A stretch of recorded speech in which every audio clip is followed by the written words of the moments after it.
Hello everybody, welcome back to Building Blocks, where as ever we are programming Minecraft mods live on camera.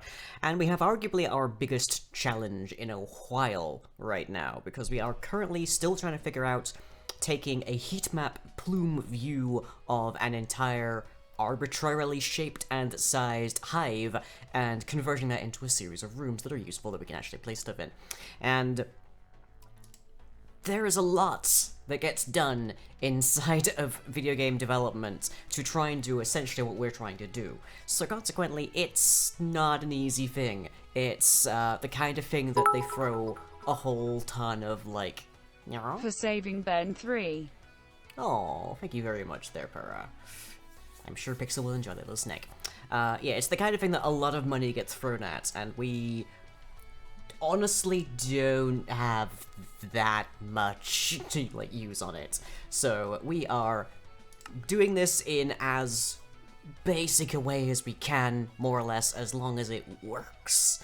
So yeah, just had a thought. Did I eat dinner? You should go eat dinner, Marsh. I, on the other hand, ate right before stream. So yeah, nice chicken and bacon pasta bake.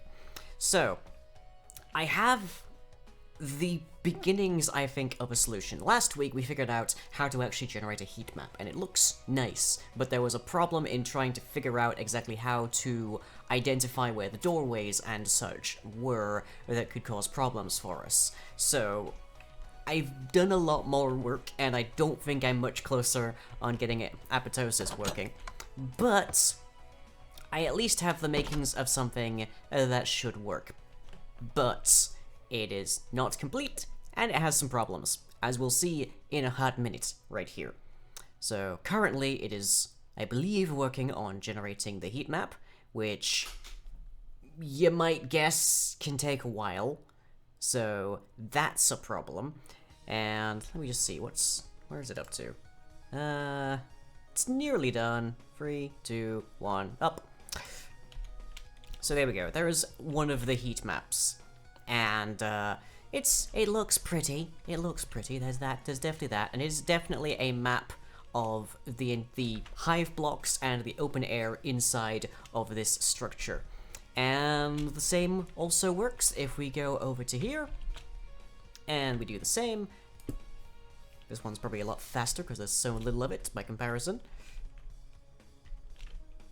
Yep, there it is. So same story, same story. And then there are problems, because this particular method, though effective, I believe, scales very poorly. So let me pop back to the code view, and you guys can see exactly what is happening here in the console. So I plonk this down. It goes through its different phases. It is currently spreading, and that in and of itself takes an utter age in a larger structure. So maybe I want to actually scale that a bit more, so maybe it's 1/10, at least 10, at most a 10th, or something to that effect, I guess. So, is it still going? It's almost hard to tell at this range. Yeah, it's moved to phase 2, I think, so it should be working on this. We don't see anything happening up there, but down here, we see at least what the last one did. So it moves to phase 2, phase 1, then on phase 0, it tries to actually generate the heat map view that we see above there. And it is sampling 14 different heat maps, and then it is averaging those together, condensing them. And that essentially gets us a map of overlapping heat maps that we can then use to kind of identify particular regions of interest. So the 14 points it sampled over there are always the hive block parts themselves. They're always where the actual creep is, and they are echoing out heat into the open volume space of the entire hive, and that's generating a heat map that is then compounded and compounded and compounded and compounded, and then eventually we get to see the final heat map, such as that. So for instance, up here, we can tell that there's a lot of space in here, because there's purple and all sorts in here, and then we can tell that there's a fair bit over here as well. And currently, the actual calculations for how that's accomplished are not magnificent, because basically, the bigger the structure, the greater the volume, the more blocks we're dealing with, and then that means the more data that has to be written and whatnot, and the more calculations that have to be done per data write. So consequently, we need to try and figure out a way to severely streamline this, because otherwise it is not going to work. And this one still hasn't exited phase 2, that's just how incredibly slow it is working. Let's have a pop in and see if it's actually still spreading much, because I think that's the stage it's at. It should still be at the spreading stage. Oh, yeah, it is still at the spreading stage, because it has just reached over here. I think it's really trying. It's really trying. Not quite sure why it's taking so long. But yeah, so the bigger the thing, the longer it takes. Like, if we just have a command here, so say, hi, we can see that's going, at the very least. And, yeah, it's not great. It's not great. So this particular version is very slow, and it's very inefficient. And we need to try and streamline it, try to make it as, like, clean and clear and crisp as we possibly can. And then we'll actually be able to use it, namely speaking. But if I downgrade this to like a 2D, it works very quickly, because there's very few blocks by comparison in a 2-dimensional scale. But even in like one of these things, it is still a considerable amount of time per solve, so we have to try and figure it out. So, let's close out of this, and let's start. So here we are generating the volume map. Now this is the same code for the most part that you saw last week, but we've now broken it down into different chunks, and it's now in different functions so that we can actually understand a bit more about what's going on. So for instance, we can get the total volume entirely with this one function, and that gives us now a list of blocks, because we don't actually need to bake in the heat value from the whole thing, and we don't need to know that when we're generating the heat map, so we just generate it when we're getting the heat map. And then we get a sample size. Currently that is set to 1/10 of the hive sample, the actual like total volume blocks, or at least the total actual hive blocks themselves. You made cookies yesterday? Ooh, nice. I worked on this mostly yesterday. And then that is the number of iterations, that's the number of heat maps, essentially, that we want to generate, because that's how many heat plumes that we have, and we want to try and make sure that those go in. And then we actually generate the heat at that point. And currently, I do that by checking a specific origin point for where there is heat, and then we isolate the entire volume of the hive to just everything within 14 blocks of that. And then we do a ray trace. That's pretty much what we're doing here, is we are shooting out like points from our origin in all the different directions that we could theoretically conceivably be going, and we are marking the distance at every single point as we go through them. There. That is intensive but accurate for the most part. Whenever it hits a point that it would not actually, that doesn't exist inside the region, we legitimately just cut it off entirely. We should theoretically be doing this, but in practice that actually takes us to be a little bit worse, just by virtue of the fact that it makes heat go through walls, which was the intention, except it also ends up putting phantom heat in some places, so that might need to be isolated down a bit more there. But anyways, my concept here for how we can make this work a little bit better, at least for the start, is doing the condensation parts, the condensing of the heat map, so we know the total heat at a given point, the average heat at the very least. We want to take that and make that our first step. To do that, we need to generate our list of points first. Currently, we are generating them as we are generating each map, and that's why we're generating an entire map for every single one, when in reality, it would probably be easier to just loop through our volume and then check the distance to each individual point.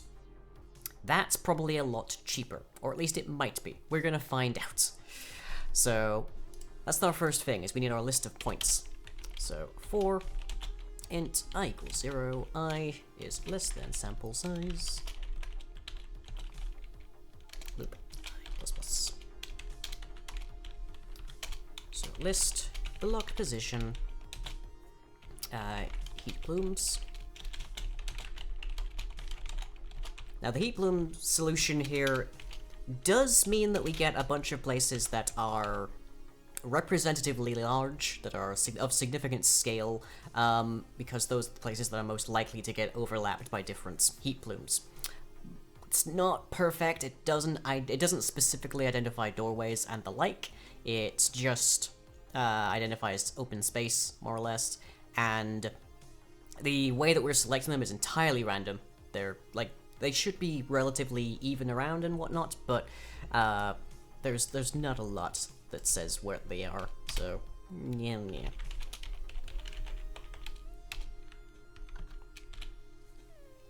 Okay, so there's that. That gets us that part. So now we have a list of all of the different heat plumes. Generate a list of all heat sources. There. Okay. So now that we've gotten that, we want to go through our entire list of volume, which we have because we have the total volume right there, and we want to generate the value of what's my average distance to all of these different heat plumes. Okay. So, for block position point in total volume. This is not gonna be perfect just to start off. We're gonna make sure it is. Let's see. We want int total heat equals 0, and then for source in our heat plumes, for every one of those, we want to get the distance between that and here, and then we want to actually like tally that up essentially. So double dist equals point dot distance to source.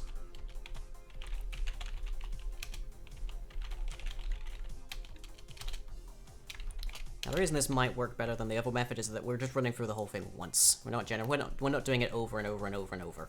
We are running through the same things, but we're doing it a lot less involved.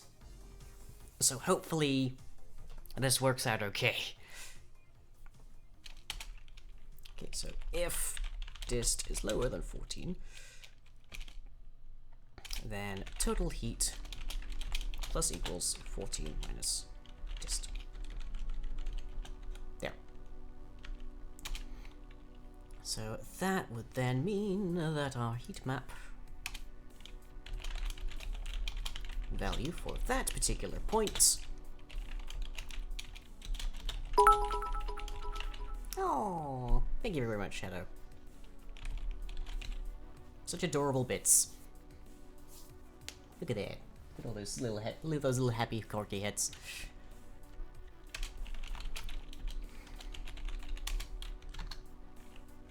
So that'll be total heat over heat plume size. So however many there are.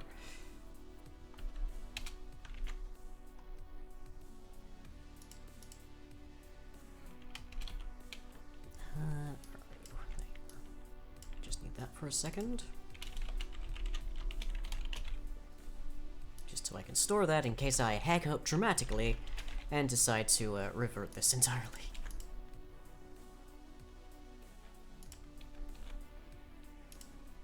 Okay. Now, that still is going to scale up with the size of the actual, like, location. It's still going to end up being very large indeed, but it should at least be able to grab our things. Now, what we can do is we can cut this down a fair bit by asking only for a subsection of the heat plumes that is within 14 blocks of our individual point. That's still not necessarily going to work properly, because we're going to hit occasions where a given heat plume is not going to be able to reach it, that kind of thing, and it's going to be very much not great perfectly. It's mostly just going to color our entire volume map rather than actually providing us with a heat plume system kind of thing. I'm wondering, do we want to... We could do a 14 by 14 by 14 around every... Well, you know, it would be a 28 by 28 by 28. Lordy, how many blocks is that? Like, just by itself. For, like, 1 point, how many block checks is that? 22,000. Oh boy. Around every single individual plume, currently. And bearing in mind, our heat value right now is just limited to the colors. It's just so we can see it. Theoretically, at a later point, we can just change it up entirely. For right now... yeah, let's limit our list of plumes. So we want list of black pus heat sources. In case I hiccup, this is a mood. Yeah, that happens a lot here. It happens a lot.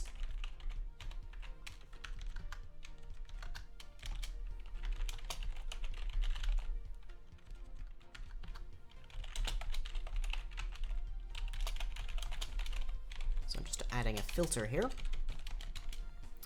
which will get rid of any any heat sources that are too far away from this particular point to possibly be applying heat to it. And then we'll still divide by the total number of plumes, so we actually get a nice averaged heat. Okay. Afilion, apply, not position, input. It is cold today, you are not wrong.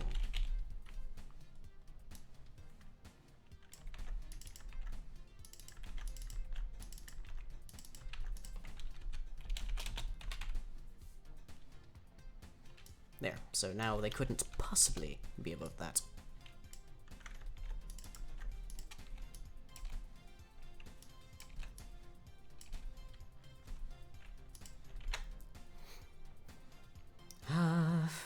Yep, good.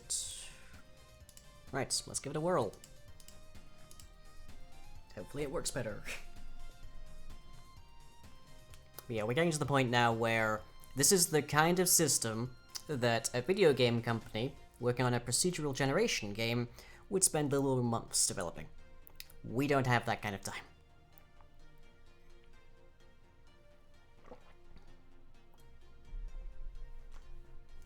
We ideally want to get Various Oddities' next version out by, like, March, so... yeah.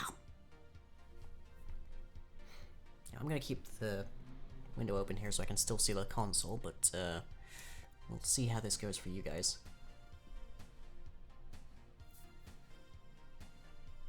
Currently it's also set to just generate the heat map once, no more, no less.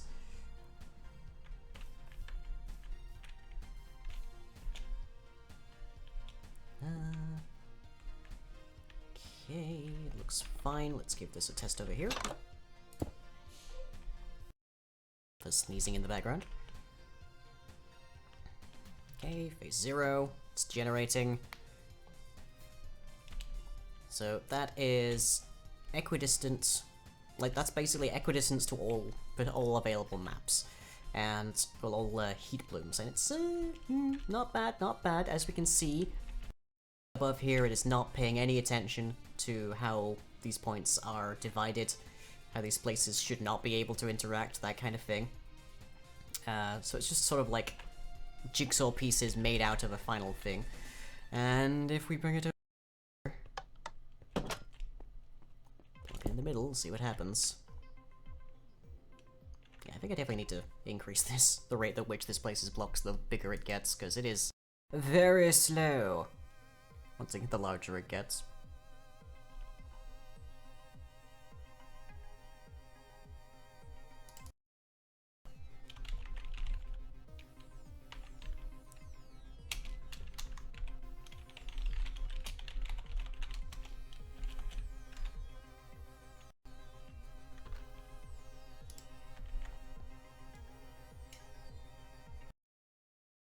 Okay, appears to have finished.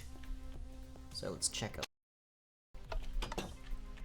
these values. Well, these ones are much more gray because there's different points, or wherever there's a lot of places where the points just don't reach. Once again, we just have, yeah, well, sort of just a like epicentral kind of here It's not terribly complicated. And these particular, by the by, are designed to purely be dealing with... Ooh, we are having one heck of a lag spike. That's interesting. What's causing that? Because literally everything is finished here. They're not doing anything else. Ooh. Let's see. Yeah, we're down to, like, maybe 1 FPS. I'm not sure what's causing that. That was strange. I... Genuinely...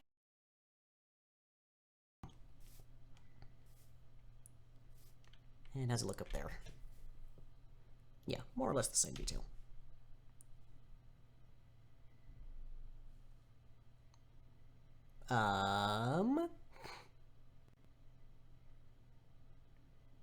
If y'all can still hear and or see me, I just lost total vision. Okay.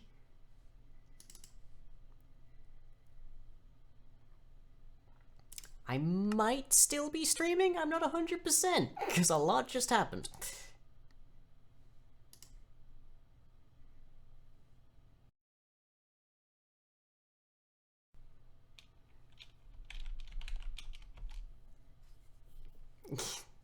Can you hear me at all? Do let me know. That was interesting.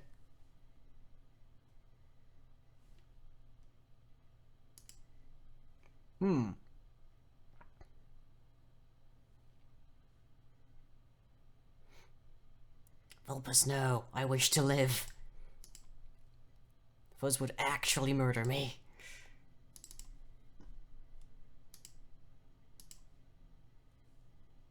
There's a start.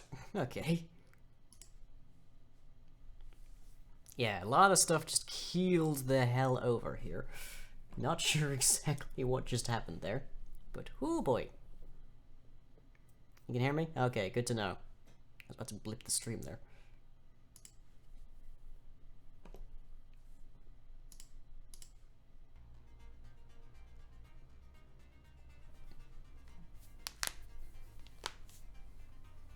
Okay, fair to say there are maybe some problems.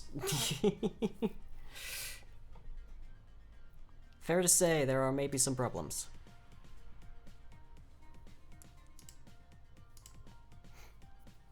I was sitting here idly changing some code lines and then suddenly everything goes black for a bit. That might have to do with my graphics driver, or my graphics cards, because at least one of them is dying and I may be burning out the other one. Not sure which.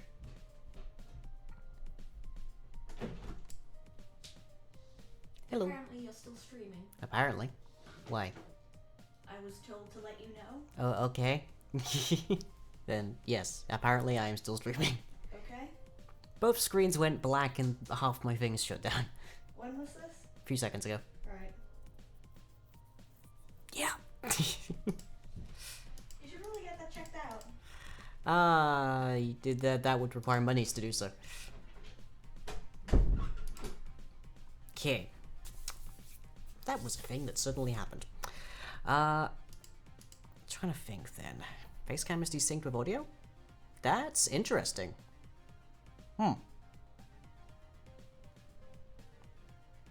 Facecam is desynced. Ooh. I don't know what to tell you. I might just have to blip my stream to do that. 1 hot second.